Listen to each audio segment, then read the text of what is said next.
Mr. Chairman, ladies and gentlemen, before I start, I'd like to ask you to do something for me. Could you please take off your shoes and swap them with the person sitting next to you?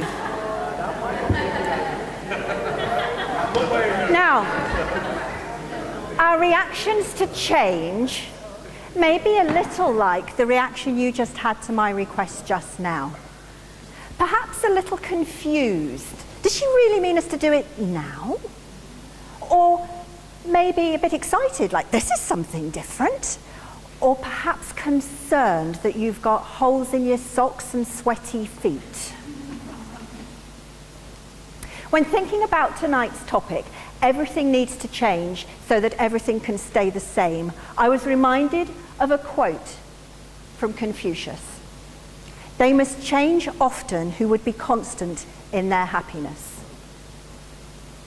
And that's what I'd like to explore with you, because everything changes around us whether we like it or not.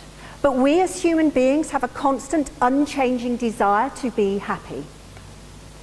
And when, as employers, you need to make a change at work, if you can remember that your staff will have that constant, unchanging desire to be happy, and yet perhaps feel a little confused, excited, or concerned when change occurs, if you can remember that constant, unchanging desire and help them be happy, the changes are likely to be received positively and adopted. I'm going to explore that a bit further. And why would you want it? Well, I've just graduated as a Master in Applied Positive Psychology.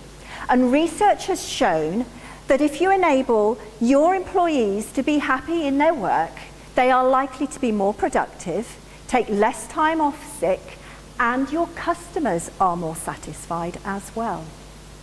But how can you do that? I'm going to take the next few moments to explore how you might enable your staff to be happy at work.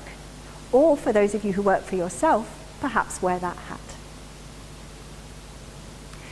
One way would be to give someone more control.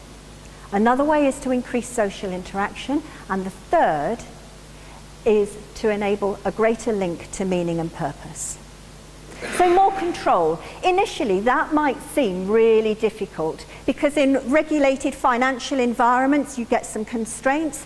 In hospitals, there is, thank goodness, the regulations to enable people to remain or get well and ensure loss of life is avoided wherever possible. And in manufacturing environments, of course, you have production protocols. So what am I talking about? Giving people more control. Perhaps it's not control over the what, it's maybe over the how or the when. So thinking about, could you enable people to choose who they work with? Maybe by encouraging them to be on a selection committee for interviewing. Or could you give them control over flexible working? Then there is the opportunity for social interaction. It often gets lost, but it's so integral to someone's happiness. So much so that Google even ensure there's a certain amount of queuing time at the cafeteria so their staff talk to each other. And you must all recognise the benefits of the water cooler moments and the photocopier conversations. So where could you increase social interaction at work? In the 1950s, in British coal mines, a change was implemented where the miners used automated machines. That meant there was no need for them to work in small cohesive groups. But instead of productivity going up, it went down. And the Tavistock Institute observed that in those mines where the small cohesive groups were reintroduced, productivity went up by a massive 25%. And then finally, the last one, meaning and purpose. Lots of people will make their own meaning and purpose to their work. Such as in the fable of the stonemasons, which you may have heard. First one was just chipping away at a rock. The second one was building a wall. The third was building a cathedral. I am very fortunate to have found my meaning and purpose in my work, which is to be an inspiration to others. But not everyone is so lucky. I see so many organisations with very poorly communicated purposes, very misunderstood, muddled meanings. So what could you do?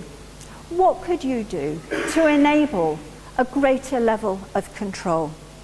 What could you do to give greater interaction opportunities? What could you do to provide a stronger link to that meaning and purpose? Had I at the beginning, when I asked you to swap shoes, said that you could choose who to swap shoes with? Had I said and explained it was a different type of icebreaker, so you could get to know each other better? And had I also explained the reason that not only would you get to know each other better, you would remember things about each other that you would otherwise forget?